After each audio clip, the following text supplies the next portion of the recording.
Vamos a ver ahora el ejemplo puesto con la empresa Plásticas Europeos, S.A. Plásticos Europeos fabrica dos tipos de marco para fotografía, el Dulux y el Photomat.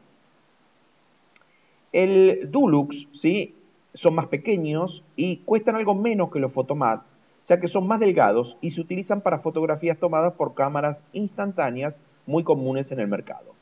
Después de realizar cuidadosas investigaciones, se determinó que todas las quejas provienen de los concesionarios del interior del país, donde todos los pedidos son transportados por la propia flota de camiones. Los concesionarios de los países limítrofes, donde también se exporta el producto, no se han quejado todavía. Los concesionarios del interior se quejan de que cuando abren los paquetes se encuentran cubos cuarteados con grietas en distintos lugares de las superficies de la cara. Entonces, lo primero que tenemos que hacer es la formulación del problema. Para eso, un enunciado de desviación tiene, como decíamos, dos partes importantes. Un objeto que presenta el defecto y un defecto que presenta el objeto. En este caso, ¿el objeto cuál es? Cubos Dulux. ¿Cuál es el defecto? Quebrados o cuarteados. Por lo tanto, para poder formular bien o enunciar bien la desviación es cubos Dulux, quebrados o cuarteados. Después hay que hacer una especificación del problema, haciéndonos las siguientes preguntas.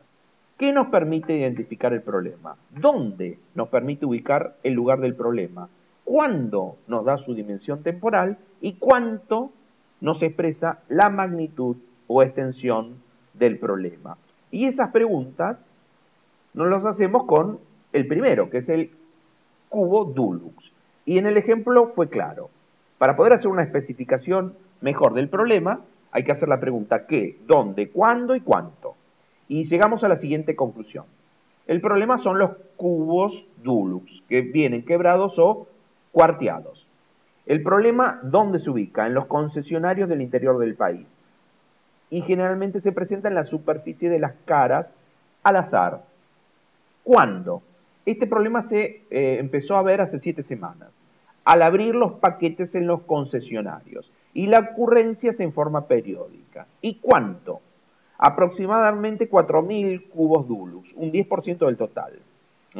Y se produce dos defectos, que es el cuarteado y el quebrado. Y la tendencia va en aumento. Después lo que tenemos que hacer una vez que tenemos la especificación del cubo, buscar un estándar de comparación. Y en este caso lo que nosotros hicimos en el ejemplo, buscar un comparativo con el cubo Photomat, que donde ese cubo, el otro cubo diferente, no produce problemas y se hace un comparativo. ¿Estamos de acuerdo? Entre el o lo que es el problema en el cubo Dulux y donde no se produce el problema, que son en los cubos Photomat.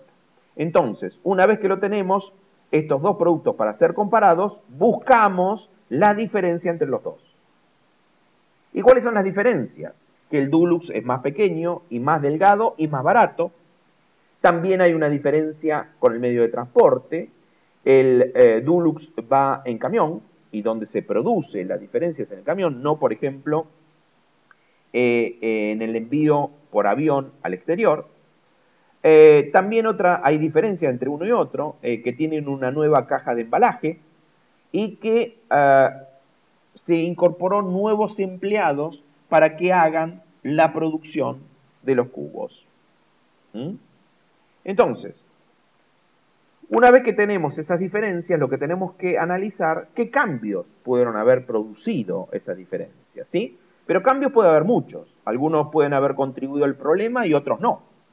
Lo que interesa entonces es encontrar un método que nos lleve a analizar solamente los cambios relevantes, aquellos que pudieron ser la causa del problema, eliminando así el tiempo y esfuerzo que demanda analizar algunos cambios que no son irrelevantes, ¿sí? Por ejemplo, ¿qué cambios se produjo respecto a los envases? La respuesta es, se incorporaron nuevos envases y la fecha aproximada fue hace 8 semanas. ¿Qué cambio con respecto a los nuevos empleados se produjo? Que son nuevos empleados que han sido tomados hace 6 semanas y no tienen una buena preparación. Entonces se determina aproximada la fecha. Hay que buscar el pasado en el momento en que se produce ese posible quiebre.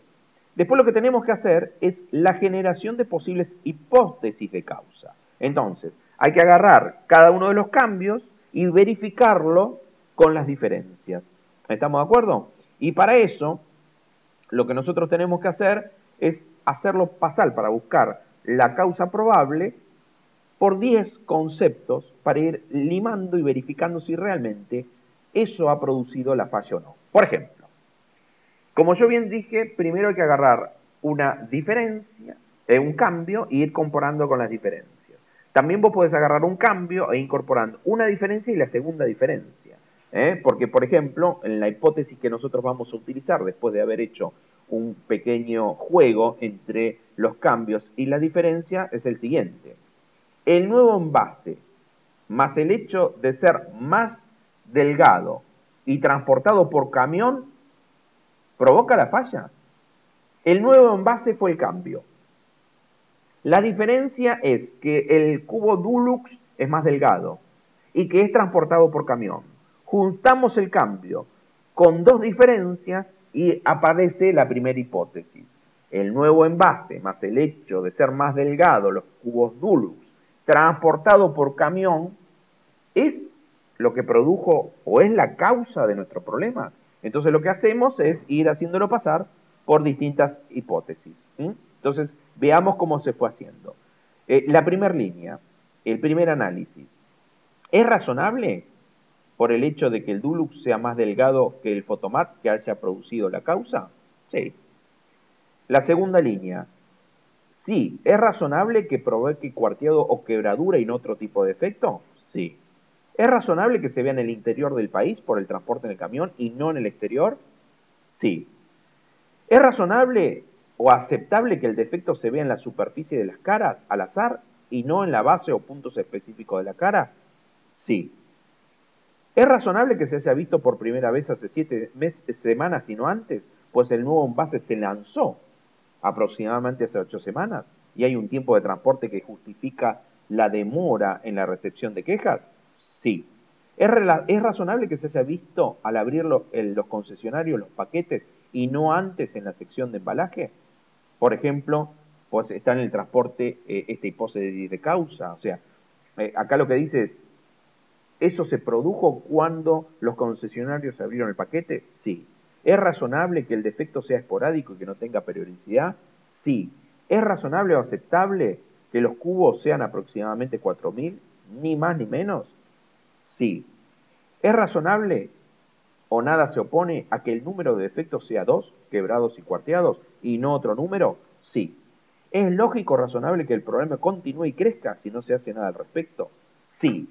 Por lo tanto, al haber pasado todas estas preguntas, podemos decir que la hipótesis de causa es el nuevo envase más cubos Dulux más delgados más transporte por camión. Lo tomamos como primer causa específica del problema. Las hipótesis de causa surgen de considerar en primera instancia los cambios, uno por vez, como generadores o causa del problema. Si estos cambios solitos no dan resultado, se prueban o se comparan con las diferencias, con una y con dos. Y así vamos acercándonos al problema.